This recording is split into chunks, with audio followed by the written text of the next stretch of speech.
especialista universitario en desarrollo infantil de la UBA, médico del Hospital de Niños, doctor Ricardo Elizalde, de la Ciudad de Buenos Aires. Gutiérrez, ¿qué dije? ¿Qué dije? Perdón.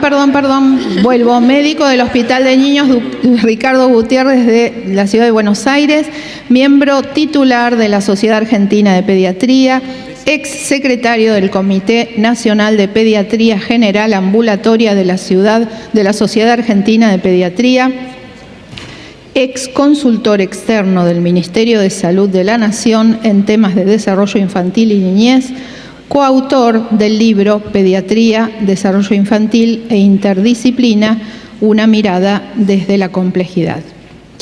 Tenemos a Bettina Fried, psicomotricista, psicóloga, terapeuta en estimulación temprana, miembro de la Fundación CISAM. Alejandra Jacobone, musicoterapeuta clínica, especialista en estimulación temprana, supervisora en servicios de salud pública, cofundadora del equipo MIN de musicoterapia en la infancia y la niñez, miembro del Fórum Infancia, de la Asociación Argentina de Salud Mental y de la Agrupación de Ética Profesional y Musicoterapia. Beatriz Sáenz, licenciada en Kinesiología, psicomotricista, profesora universitaria en docencia en posgrado de la UBA, del Hospital Elizalde y de la Universidad Maimónides. Estaba abreviado, perdón. Raquel Salis-Chiker, licenciada en Ciencias de la Educación, psicomotricista, terapeuta en estimulación temprana de la Universidad de 3 de Febrero, socia de Fórum y de Asociación Argentina de Psicomotricidad. Y Claudia Siculer, licenciada en musicoterapia, psicomotricista, terapeuta en clínica con bebés y niños pequeños, docente en la Universidad de 3 de Febrero, miembro de FEPI y miembro de la Fundación CISAN y de la Red Bebé. Para ustedes. Bueno, hola, muy buenas tardes a todos y todas. Van llegando lentamente después del almuerzo.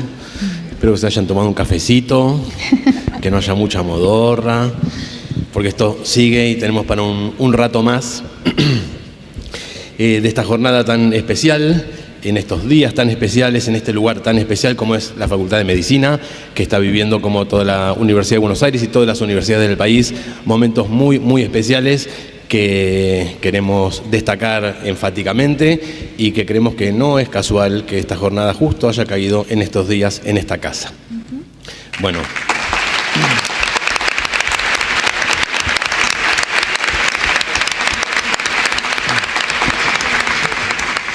Bueno, ahora a nosotros nos toca poner una pieza más en este rompecabezas que estamos entre todos y todas armando el día de hoy. La idea es que todas estas piezas las vayamos poniendo entre todos los que estamos acá y todos ustedes que están allá. La idea es promover un intercambio lo más fluido posible. No es que queremos nosotros hablar y que ustedes escuchen, sino la idea es que se dé este intercambio y hagamos el ejercicio y tratemos de hacerlo, porque realmente la idea es escucharlas. Esta es una construcción muy horizontal que hemos hecho y justamente nos interesa mucho su participación, así que los y las invitamos a hacerlo. Bien, decía que en esta repartija nuestro grupo nos tocó trabajar en relación al proceso diagnóstico y dando cuenta de la complejidad que reviste este tema. El título de nuestro eje y de esta mesa es el diagnóstico como proceso intersectorial e interdisciplinario, dinámico, de observación y escucha para la comprensión e identificación de las tempranas manifestaciones infantiles. Y respiramos, porque es largo y complejo. Como el diagnóstico, tal cual. Bueno, a continuación vamos a compartir con ustedes el escrito que elaboramos entre este grupo de gente, que es el resultado de una construcción colectiva, que al igual que en los otros ejes, requirió múltiples encuentros. ¿Múltiples son? Múltiples. Muchos, muchísimos. Lindos, pero que fueron surgiendo muchas ideas, hubo encuentros, hubo desencuentros. En esos encuentros intercambiamos conceptos, intercambiamos miradas, intercambiamos experiencias e historias tanto de las familias a las que acompañamos como personales. Y cabe destacar que durante este proceso de escritura, por momentos surgieron muchos desacuerdos y se generaron tensiones, dado que no todos pensamos igual, a pesar de estar bastante alineados teóricamente, que de hecho por eso estamos todos acá.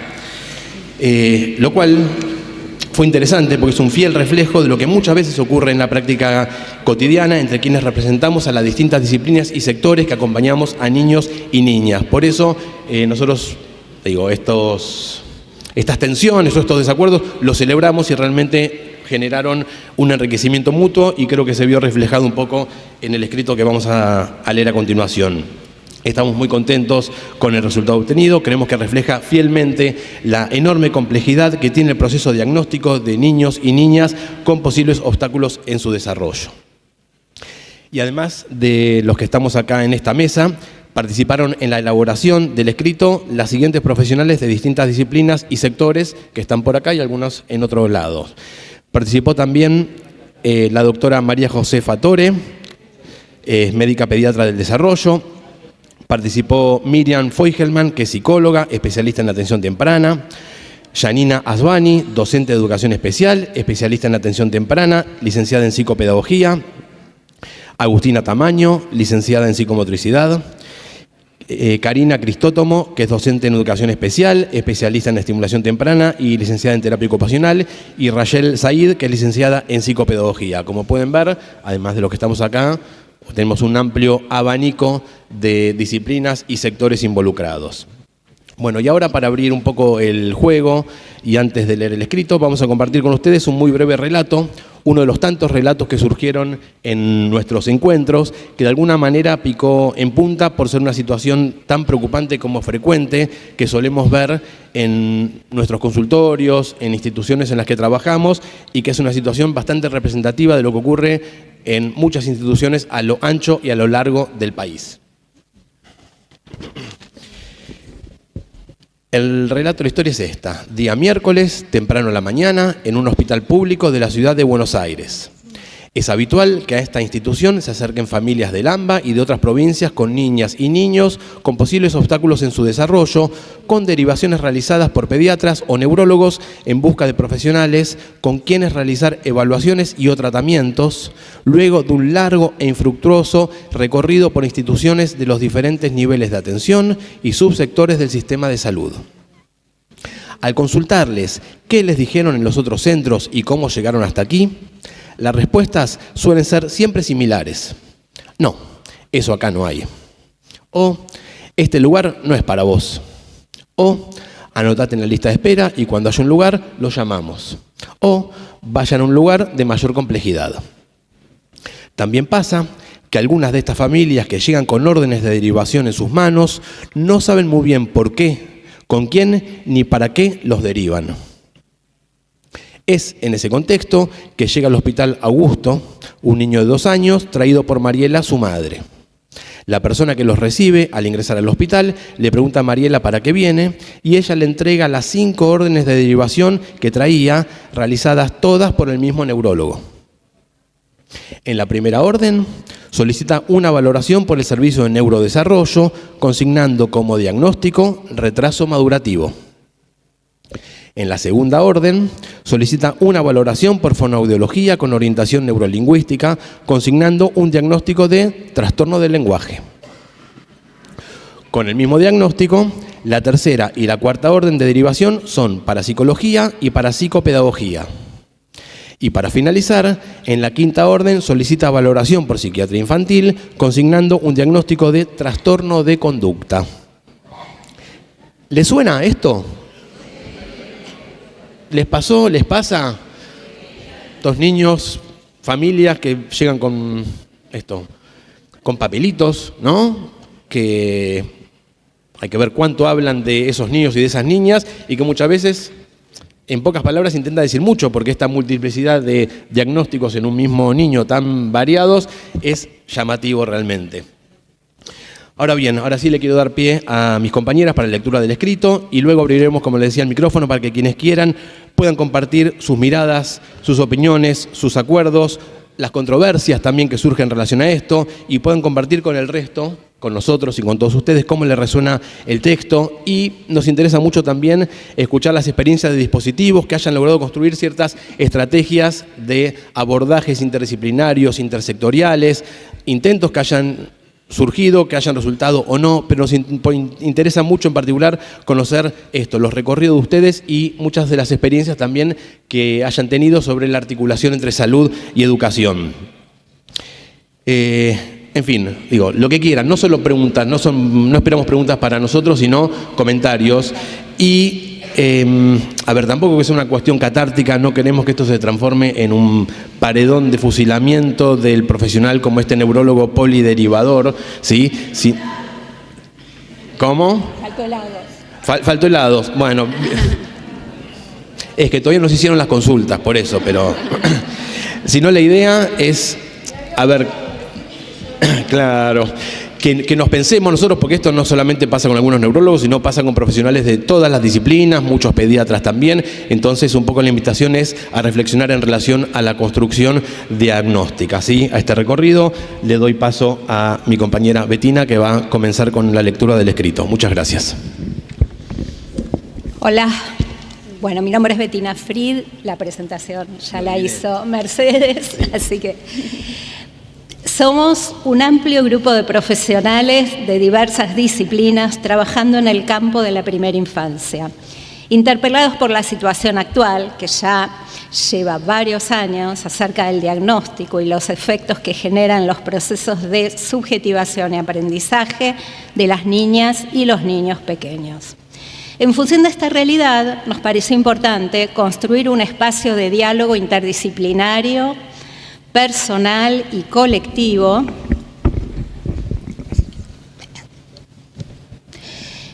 para repensar, revisar, redimensionar desde una mirada ética y potencial los modos de entender e interpretar dichas experiencias tempranas. Nos interesa pensarlas dentro de un modelo que respete las singularidades de cada familia, cada niña y niño, entramadas y no divididas en categorías, porque hablamos de bebés, niñas y niños pequeños en desarrollo.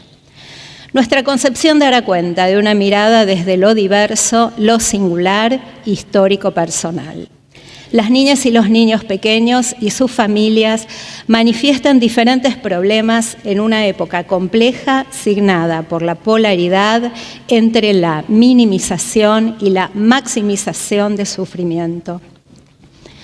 Tanto en los ámbitos de salud, de educación y comunitarios se expresa el desconcierto entre el exceso y la carencia de diagnósticos y abordajes.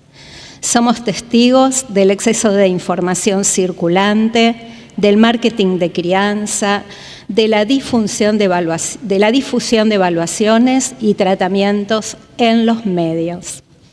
El desafío es ocuparnos de estos problemas de manera oportuna y ajustada a lo que cada situación requiere. Docentes, equipos directivos, de profesionales, de orientación escolar, así como agentes comunitarios que trabajan en los diversos dispositivos, se encuentran desde hace un tiempo con situaciones complejas en relación a los bebés, niños y niñas.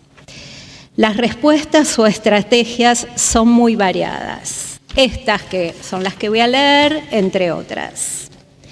Acompañar a la familia articulando con el ámbito de salud para ir despejando lo que está ocurriendo con ese bebé, niña o niño.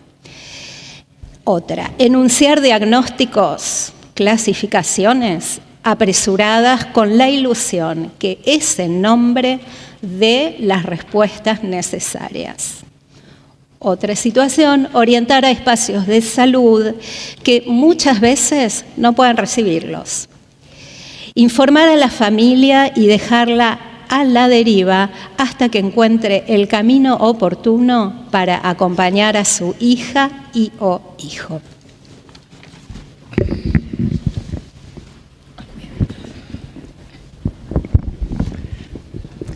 Bien, yo soy Alejandra Giacobone y voy a continuar con la lectura. Las y los pediatras, como agentes primarios de salud, como así también otros profesionales de la salud del ámbito público y privado, tienen la posibilidad de cumplir un rol importante en la promoción del desarrollo infantil, la prevención y la detección oportuna de posibles obstáculos en el mismo. Llevan a cabo el abordaje clínico inicial, planifican las primeras intervenciones diagnósticas y terapéuticas, pueden coordinar equipos interdisciplinarios de trabajo. Son responsables de alojar y escuchar las preocupaciones de los cuidadores y acompañar a las familias en todo este arduo proceso. Es aquí que para llevar a cabo un abordaje integral, la posición interdisciplinaria e intersectorial cobra relevancia, interpelando certezas y reconociendo la necesidad de poner a dialogar saberes, prácticas y legalidades. El encuentro intersectorial e interdisciplinario posibilita la confluencia de diversos conocimientos y marcos teóricos que se aunan en una ética compartida. Por todo lo mencionado es que podemos hacer un primer pronunciamiento. El diagnóstico es un proceso de construcción intersectorial e interdisciplinario dinámico, de observación y escucha, para la comprensión e identificación de las tempranas manifestaciones infantiles de sufrimiento psíquico y de obstáculos en el desarrollo.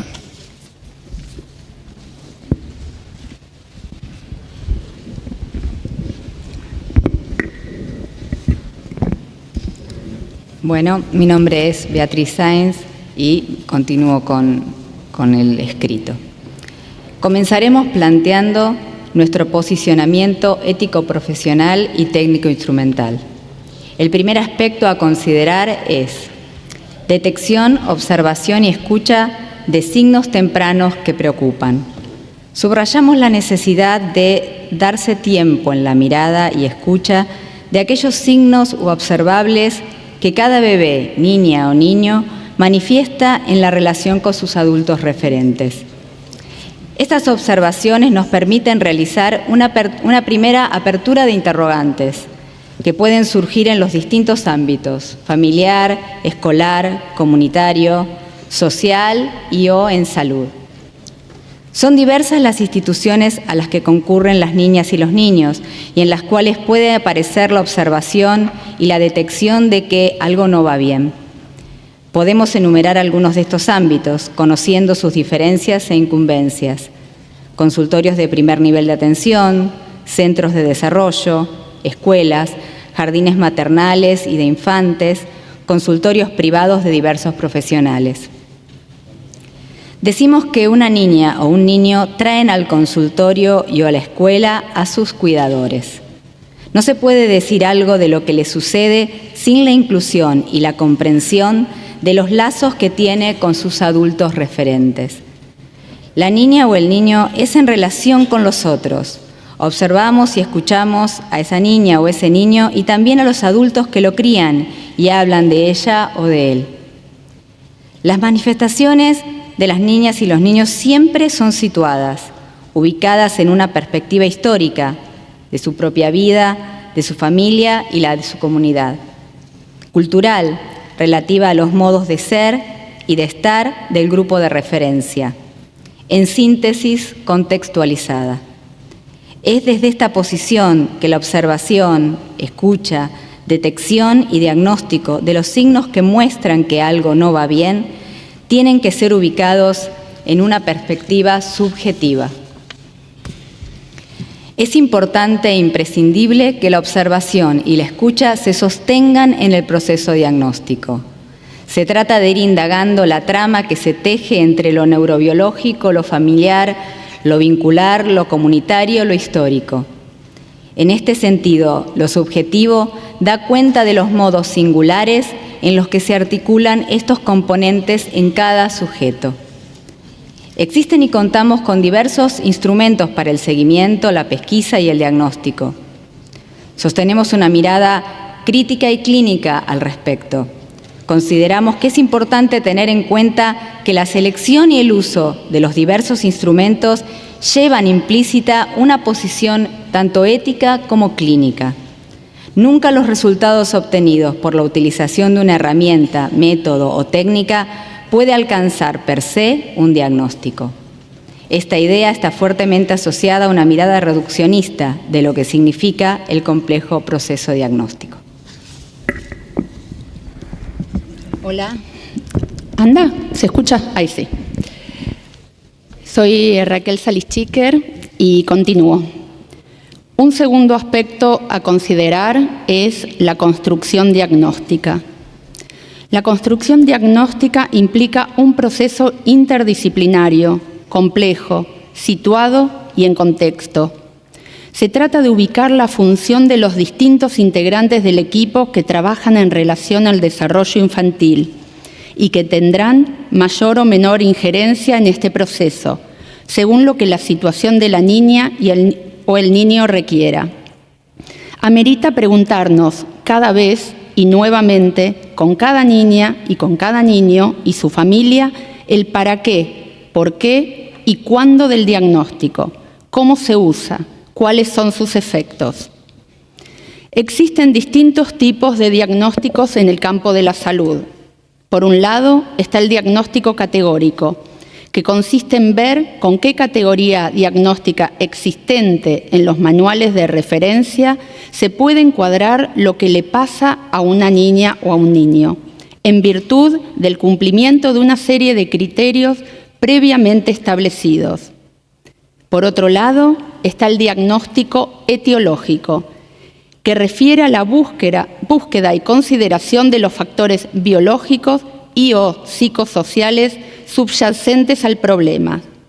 Y por último, está el diagnóstico funcional, que consiste en caracterizar las habilidades, posibilidades y cualidades de la niña o el niño en las distintas áreas del desarrollo, en relación a su contexto, a partir de lo cual podremos formular las preguntas e hipótesis acerca de lo que le puede estar pasando en esa situación particular, pensada en singular.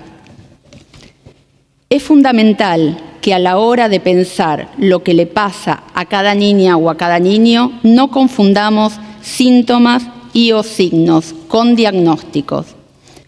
Un mismo síntoma puede ser el emergente de muy diversas situaciones en diferentes niñas y niños. No debemos quedarnos con el síntoma, ni sobredimensionar un signo, sino apreciarlo en su complejidad. ¿Qué nos está queriendo decir ese síntoma en ese contexto? Los diagnósticos se construyen y se reformulan en el devenir del desarrollo y pueden modificarse en el tiempo, aunque una condición genética o congénita perdure. Subrayamos que las estructuras psíquicas en la primera infancia no están definidas. Esta construcción requiere una importante disposición al intercambio interdisciplinario para pensar juntos y llegar a acuerdos que nos involucran en tiempo y compromiso, arribando a una hipótesis diagnóstica que no fragmente al sujeto, sino que oriente en la dirección de la unificación de ese bebé, de esa niña o de ese niño. También resulta fundamental el momento y la manera en el cual se comparte y transmite el diagnóstico a la familia.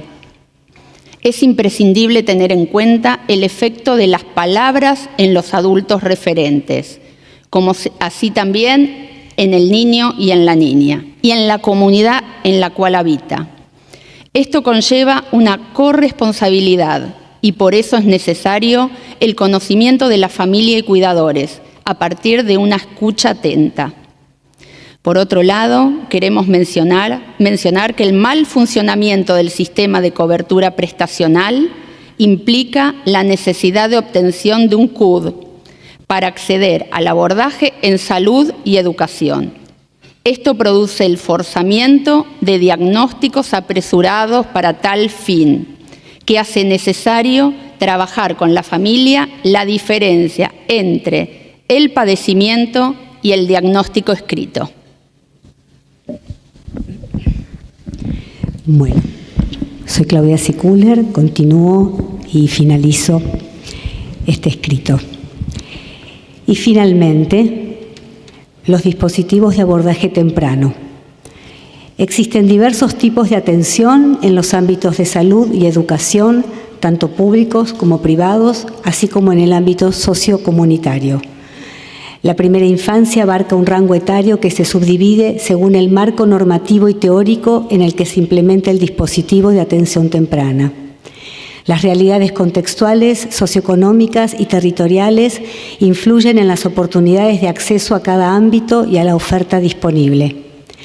Consideramos que un abordaje temprano debe contemplar tanto entrevistas preliminares con los padres o cuidadores principales, como también un tiempo de juego con la niña, con el niño. Es fundamental conocer su trayectoria terapéutica y educativa, teniendo en cuenta la historia vincular de cada familia y los lazos que la constituyen. Es importante también tener en cuenta en el trabajo terapéutico y educativo las distintas situaciones y circunstancias que cada niña y cada niño puede atravesar en los más diversos ámbitos. Es de altísima complejidad establecer quiénes, cuántos, dónde y cómo para cada uno de esos niños y de esas niñas. Lo que sí podemos plantear es que un dispositivo es dinámico, interdependiente y contextualizado. Será el posicionamiento ético profesional y el compromiso de trabajar en red lo que determinará el sentido del abordaje, recuperando siempre el saber parental como fundamental. Aquello que es propio de la infancia no puede quedar olvidado o ignorado dentro de una generalización u homogeneización de intervenciones. Los dispositivos tempranos tienen que evitar la fragmentación del bebé a cargo de tantas disciplinas como funciones se encuentren afectadas. El desafío es comprender que el eje del desarrollo es la constitución subjetiva que permite la apropiación de las funciones y que el dispositivo terapéutico y educativo, en consonancia con el proceso diagnóstico, es una construcción caso a caso. Comprometidos con la prevención cuaternaria, advertimos que el exceso terapéutico hiperespecializado que opera lamentablemente sobre muchos bebés, niños y niñas responde, entre otras razones, a la múltiple oferta comercial existente, acentuando el aspecto clasificatorio del diagnóstico y desestimando la subjetividad.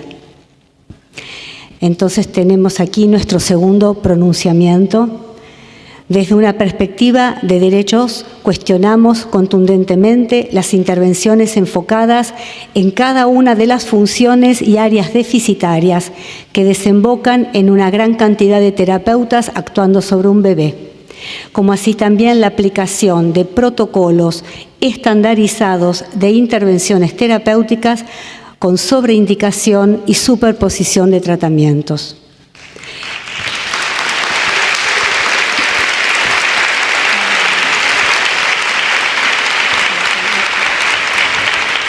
Para cerrar con la cita de Bustelo, en el encuentro con el otro, con su desnudez y su opresión, es donde surge la responsabilidad por el otro y con el otro. Y me pregunto, ¿quién podría sustraerse a esa responsabilidad? Muchas gracias.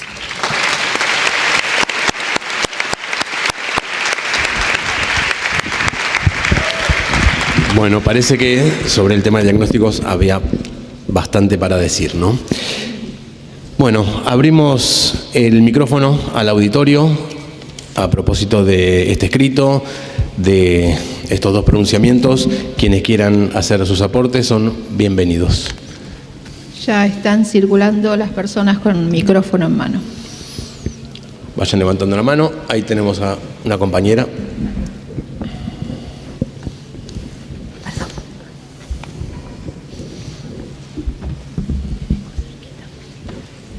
Muchas gracias. Mi nombre es Silvana. Quería comentarles sobre lo dificultoso que es poder llegar a un diagnóstico, que a veces estamos involucrados un montón de personas, terapias, especialidades, y cuando llega Las juntas evaluadoras lamentablemente se simplifican en 2 o 3 diagnósticos, y la verdad que las juntas evaluadoras, por lo menos del sector de la provincia de Buenos Aires, zona norte donde yo trabajo, es un dolor de cabeza y nos provoca muchos problemas. Llegamos a un diagnóstico con un equipo interdisciplinario, nos rebotan, nos piden un montón de test, el famoso A2 y ADIR, todo se limita a autismo en la niñez, y eso genera angustia, desesperación. Los padres siguen buscando, siguen invirtiendo plata para poder tener ese bendito CUD, y con las obras sociales es una pelea constante. La verdad que tendríamos que unificar criterios, no sé por qué cada junta tiene un protocolo diferente, no sé por qué no se unifica, y la verdad que es un problema. Gracias. Gracias. Es un comentario muy chiquito y volvemos. El tema es el diagnóstico, en ese caso, ¿para quién? ¿No? Digo, una cosa es el diagnóstico, la construcción diagnóstica que se hace en el colectivo, digo, en los equipos interdisciplinarios, y otra cosa es un diagnóstico que se necesita en una junta evaluadora para tramitar un CUD. Son como 2 cosas totalmente distintas. Coincidimos, esto lo hemos hablado, lo hemos debatido un montón. Estaría buenísimo que eso se unifique, y las juntas evaluadoras muchas veces llevan a muchos problemas porque les tiran ahí un diagnóstico después de un recorrido muy amplio que se viene haciendo dentro de los equipos, y muchas veces se rompe eso que uno viene construyendo ahí como muy sensiblemente, pero bueno, es importante aclararlo a la familia que eso es un trámite y que lo que le pasa al niño es otra cosa. Que lo vamos a retomar en el eje 5. En el eje 5 se trabaja esto. Claro, exacto. A ver, acá hay mucho de política pública, pero a los fines de abordaje los separamos, pero bueno, son medio inseparables. Sí, por otro lado, que bueno, probablemente, ahora lo estoy pensando, quizás lo abordan ustedes, pero la clasificación según el CUD tendría que ser según la CIF, y realmente hay un montón de puntos que no los tienen en cuenta, digamos. Si uno los ve, son todos iguales, y en contexto, por ejemplo, nunca ponen nada, ni aparece. ¿Quién más? Yo. Hola, buenas tardes. Soy Florencia Lascombe, soy pediatra y trabajo en San Miguel junto con Noé y parte del equipo del CIT, donde Claudia es supervisora. A mí me pasa como pediatra, y creo que nos debe pasar a un montón, cómo tratar de, no sé si es llevar la contra o cómo poder explicar que esa manera de indicar tratamiento, o sea, porque es tratamiento fraccionado, que parece como, yo siempre le digo, como ir a la verdulería, porque es 2 de algo, 2 de algo y 2 de algo, que no le da la vida a la familia. Ellos, los neurólogos colegas o pediatras colegas, se respaldan en que tiene evidencia científica. Y yo a veces digo, pero ¿qué? O sea, es simplemente como que repiten, tiene evidencia científica, y es muy difícil entrar en diálogo porque se ponen con que eso es evidencia científica, que encima es de otros países y que no es con nuestra población, como que, claro, bueno, es estadística, es número, y como que ahí es como que o sea, en provincia de Buenos Aires, en San Miguel, es como que estamos en una armoniosa discordancia. El neurólogo indica algo y nosotras hacemos otra cosa, y así convivimos. Sí, bueno, claro. Yo quería agregar algo que viene en línea con lo que venimos trabajando durante toda la jornada, y que es la responsabilidad que tenemos de leer entre líneas a qué se está llamando comprobado científicamente, ¿no? O sea, estamos inundados de métodos que se venden como comprobados empíricamente y validados clínicamente. ¿Me pueden decir qué es lo que acabo de decir? ¿Qué es algo clínicamente comprobado y empíricamente validado? Nada. Es algo que no tiene ninguna validación científica, pero estamos llenos de métodos que se venden con una marca registrada. Bueno, tendremos que formarnos para aprender a leer esa diferencia. Sí, bueno. Mi nombre es Viviana Cerezeski. Bueno, yo celebro que se reformule la noción de diagnóstico en el ámbito de la salud mental. Escucho la palabra diagnóstico y no puedo evitar remitirme a... Tuve el placer de compilar un libro acerca de usos y abusos de los diagnósticos y sus efectos en la clínica y en las instituciones, del cual forman parte colegas que aquí están presentes también. Me parece tan importante en el ámbito de la salud mental reformular la idea de diagnóstico. Nosotros no somos médicos, nosotros no decimos lo que tiene el paciente, sino lo que le ocurre al paciente. Y esto me parece que es un elemento distintivo importantísimo, que no debemos dejar de lado, precisamente por esta misma construcción que ustedes mismos hacen en relación a la noción de diagnóstico como un hecho dinámico que cambia con el sujeto, ¿no? Gisela Untoulich hablaba de los diagnósticos se escriben con lápiz. Esto es así. Y por otro lado, algo que yo señalé en mi libro, pensaba en los efectos nocivos del diagnóstico cuando se emiten en tiempos donde tanto el paciente como muchas veces sus padres no tienen la discriminación suficiente entre el ser y el tener. Se sienten ser lo que les decimos que tienen. Entonces, esto es de tal complejidad y de tal nivel de riesgo, ¿sí?, donde el diagnóstico se convierte en un tatuaje que ya no sale. De verdad que no sale. Y mucho más si lo hacemos en tiempos tempranos del desarrollo. O sea, tiene un nivel de gravedad del cual debemos ser conscientes y responsables. Nada más. Gracias. Muchas gracias. Hola, buenas tardes. Yo soy Ana Caraballo. Yo digo, ¿cómo poder acompañar a los padres en tanto dolor? Porque más allá de lo que puedan ser manoseados por los distintos profesionales, ellos ven sufrir al chico, no entienden por qué y se angustian muchísimo. Entonces, aún sin llegar a un diagnóstico, vemos ese sufrimiento y cómo acompañar, porque ellos necesitan poder entender, o sea, desde nuestra mirada los podemos acompañar y ir entendiendo qué les pasa y qué está haciendo lo que está sucediendo.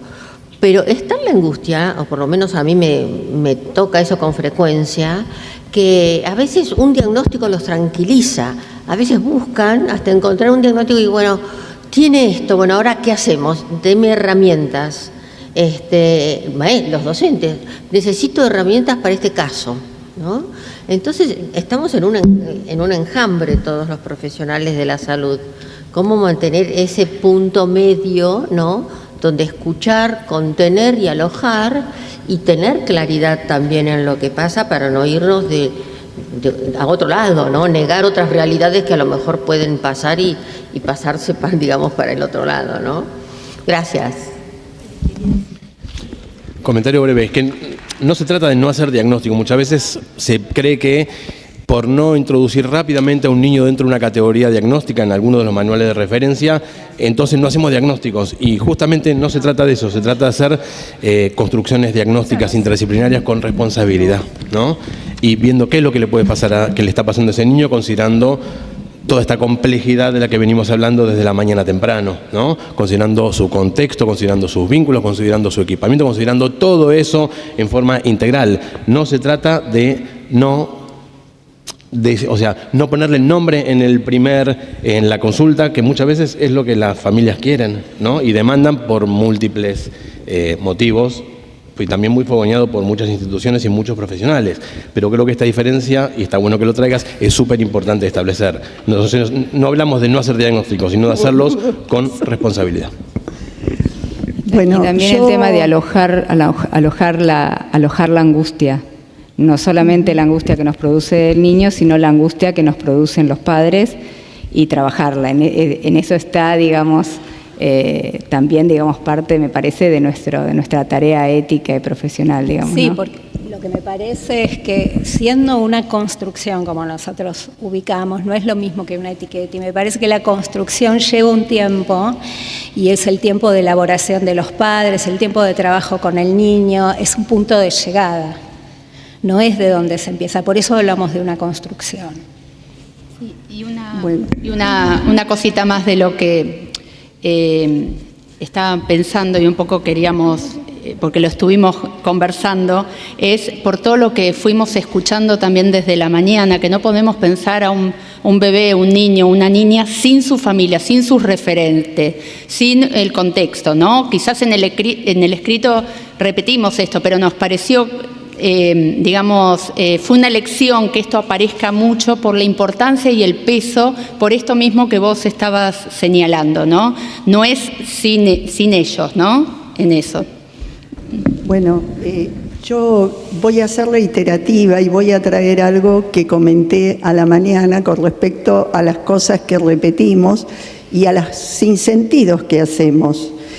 ¿Es necesario, dónde está la lógica de que un niño pequeño necesite tener un CUD para recibir alguna estrategia diagnóstica o terapéutica que quizás sirva para anticipar determinados problemas? O sea, los pediatras vemos un niño, una niña que sospechamos que tiene algún problema renal. Para derivarlo al nefrólogo, ¿necesitamos plantear un CUD? No, lo derivamos. Entonces creo que aquí hay realmente algo que hay que tener muy en cuenta y que debe ser modificado desde la política pública que domina el tema del manejo de los diagnósticos y los tratamientos y demás, y que hace que por ahí una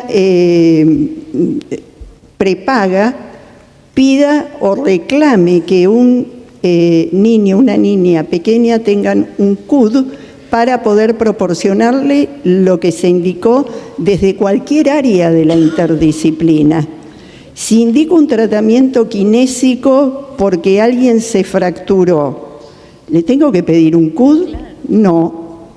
Entonces ahí hay una sin razón, una cosa ilógica que seguimos permitiendo, como seguimos repitiendo lo de la inteligencia artificial. Y me parece que eso es algo que tenemos que empezar a alzar la voz para que se modifique. Una familia que además con lo que impacta que se le ofrezca el CUD para poder acceder a determinados, no diría tratamientos, sino a determinadas prestaciones, queda muy impactada porque además es una dificultad que ojalá trabajemos con la suficiente anticipación para llegar temprano y desaparezca con el tiempo esa dificultad. Entonces me parece que ahí hay un punto en el que tenemos que trabajar muy fuerte. Para la segunda jornada, Ronnie, dale. Lidia. Gracias, Lidia.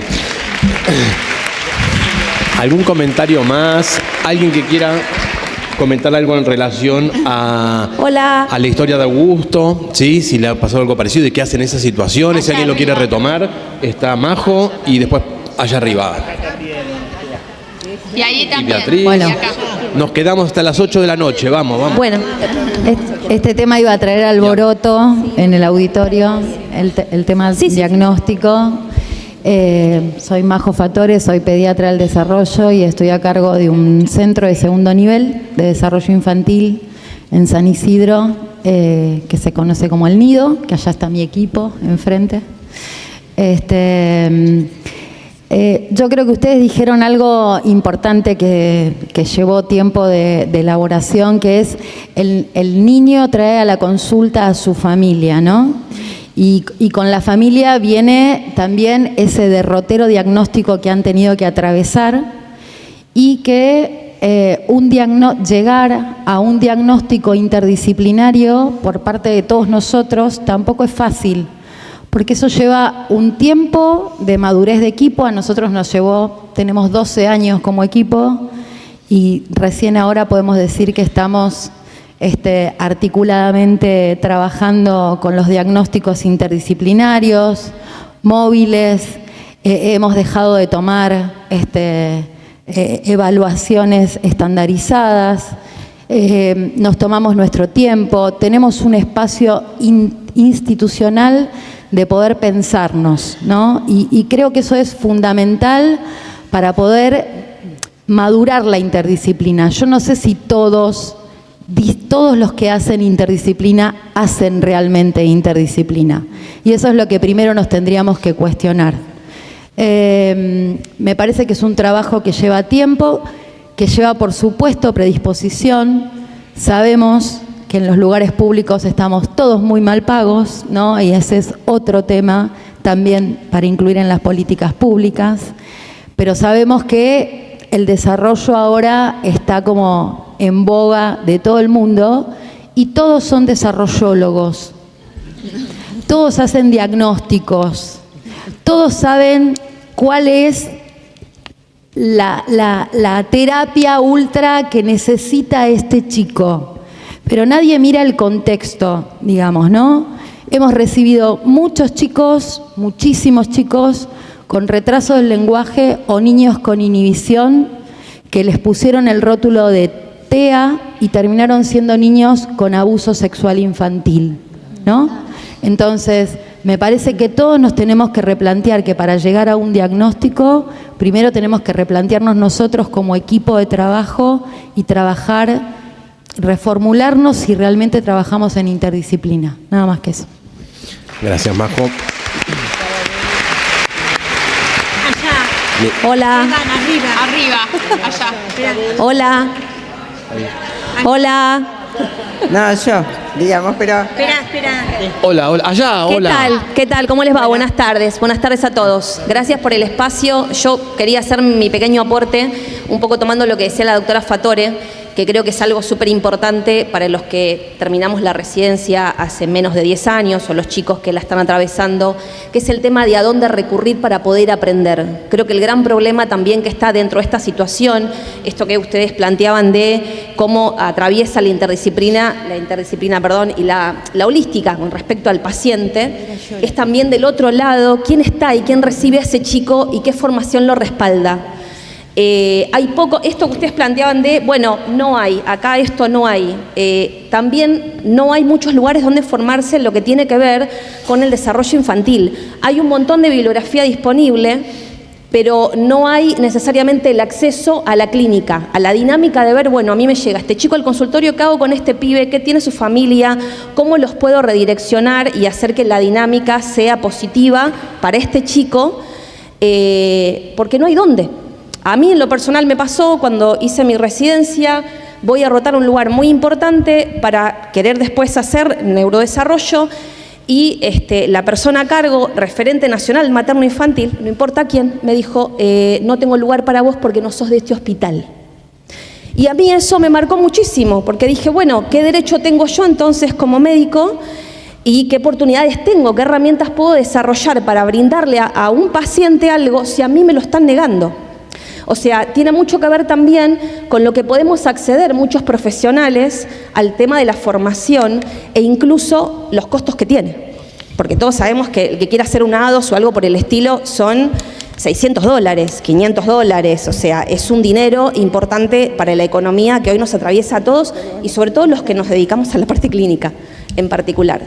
Creo que dentro de todo lo que planteemos no puede quedar afuera eso que por lo menos para mí es súper importante, que es los lugares donde podemos acceder a una formación de calidad.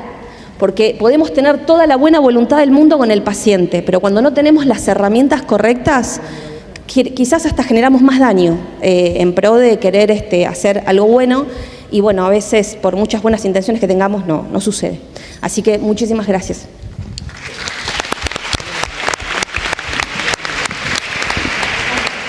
Sí, hay bueno, Beatriz y después Isabel. Creo... no sé. Sí, Beatriz. Bueno, gracias. Encantada con la mesa y con todos los aportes. Algunas cosas. Por un lado, pensaba que el tema de los diagnósticos es evidente que es absolutamente clave y que uno de los problemas fundamentales, que desde el Fórum Infancias lo venimos hace casi 20 años, digamos, denunciando, es que se marca un chico desde que nace para toda la vida y esto aparece como algo inamovible. En realidad, yo creo que hay una falacia, porque no son diagnósticos de verdad, los del DSM, ni los del DSM-4, ni los del DSM-5. en realidad son puras etiquetas, son sellos que se le ponen a una criatura. Para mí hay varios problemas de esto. El principal por ahí es no solo que lo marcan de por vida, o sea, se lo supone un sujeto sin historia y sin futuro, sino que además cambia absolutamente el vínculo con él. Yo no sé si a ustedes les pasa, yo vengo viendo padres que no les hablan a los chicos porque dicen, total no entiende. Padres que cuando un chico empieza a girar una rueda, se lo sacan el objeto, como si el tema fuera sacarle el objeto que le está girando. Yo digo, ¿por qué le sacan el objeto? Digamos, o sea, ¿por qué? Y me dicen, nos dijeron que cada vez que veamos que gira algo, se lo tenemos que sacar. A ver, no. Digamos, un poco como hablaban de Lilito y de tantas otras cosas, digamos, empecemos desde ahí. Bueno, este tipo de cuestiones son gravísimas.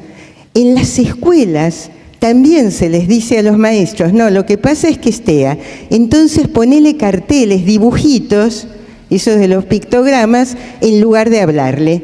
Si a alguien no se le habla, difícilmente uno aprende a hablar porque tiene un baño de lenguaje. O sea, bueno, todas estas cosas me parece que son fundamentales.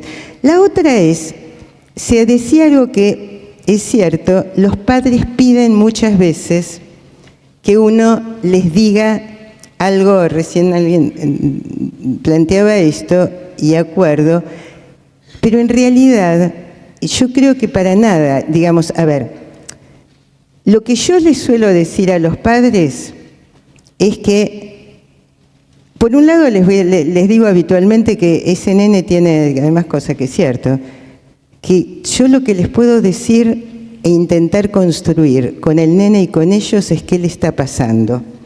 Pero que además, no solo qué le está pasando, sino les digo, miren, si yo les digo, bueno, a ver ahora como le está pasando esto, a ver, por ahí lo podríamos meter en este casillero, pero yo espero y estoy segura de que en 6 meses tendría que decirles otra cosa.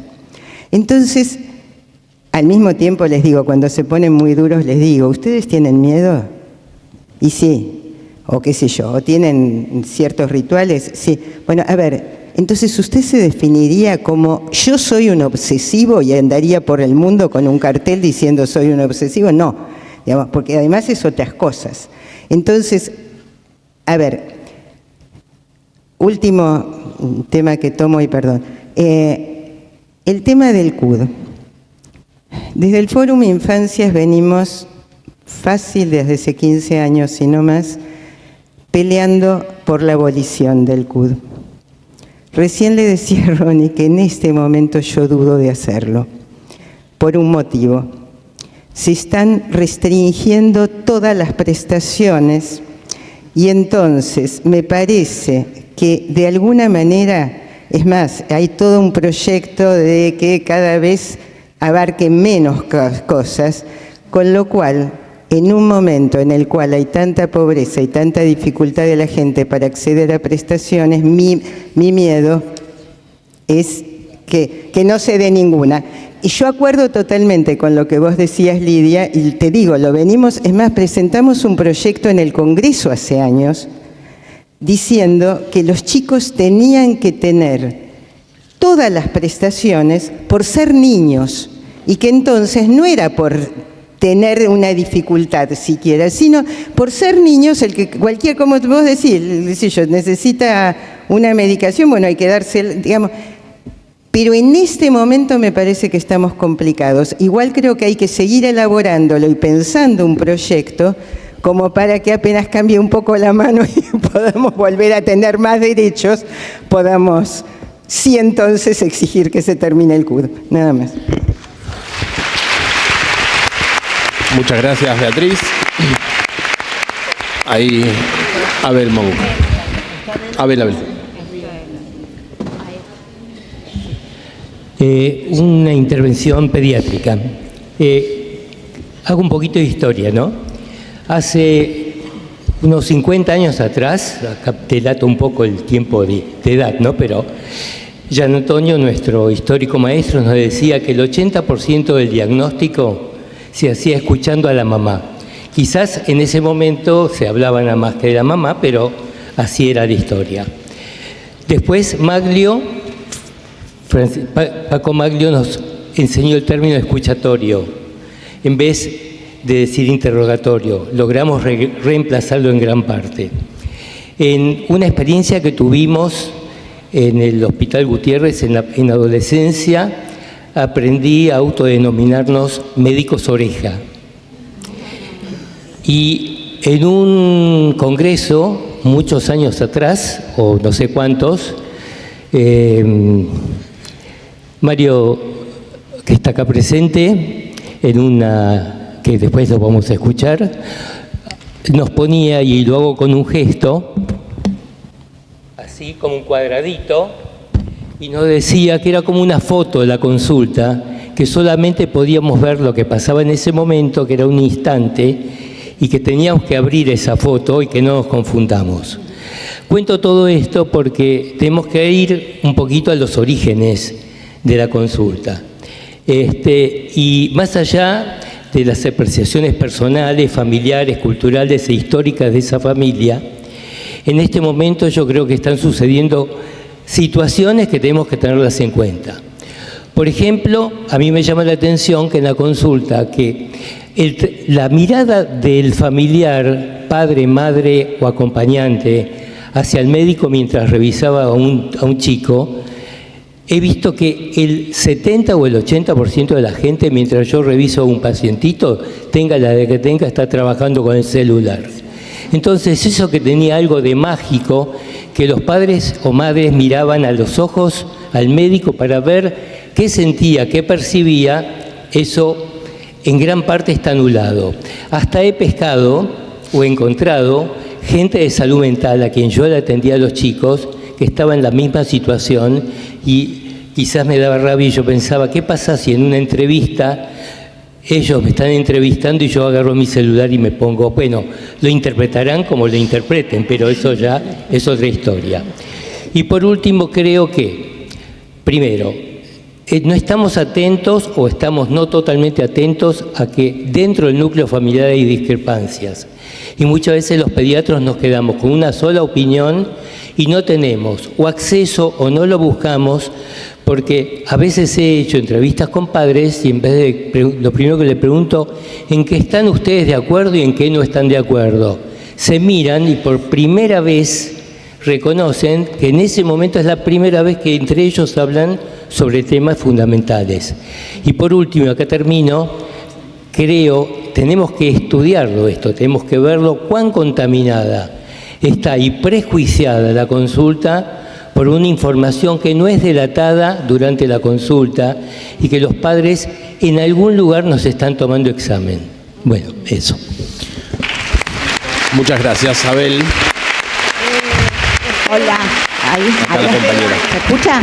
Aunque está para seguir toda la tarde, me parece que me quedé sin micrófono, aunque estamos para toda la tarde, estamos en tiempo. Bueno, hacemos la última participación. Soy Miriam Feugelman, por ahí quería, ya que soy la última que participa, tomar esto que vos decías, Esteban, y contar una experiencia.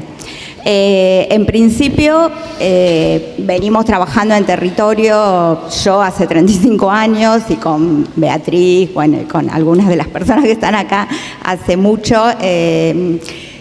Y lo que me pasa a mí con respecto al CUD es que el 80% de las familias con las que yo trabajé, el CUD no les sirve para nada, salvo para viajar en colectivo, porque no hay nada de lo que el CUD les ofrece en relación al tratamiento a lo que puedan acceder, porque no tienen obra social y porque tampoco tienen acceso a conseguir alguna posibilidad del monotributo social, que bueno, ya no existe más, además, así que coincido con esto que decía Beatriz, que en realidad frente a la mayor cantidad de pobreza y de vulnerabilidad social, el CUD queda mucho más degradado, entonces es como un sinsentido.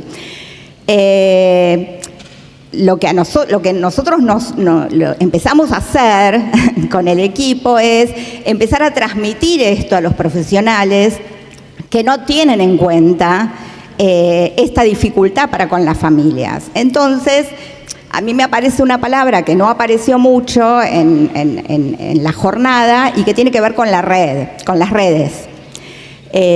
Nosotros hacemos como todo un trabajo hormiga en cada situación, rastreando quién está trabajando con este niño y con esta familia y hablando en singular, particularmente con cada pediatra, con cada profesional del desarrollo, con la escuela, planteando que el CUT no sirve para nada.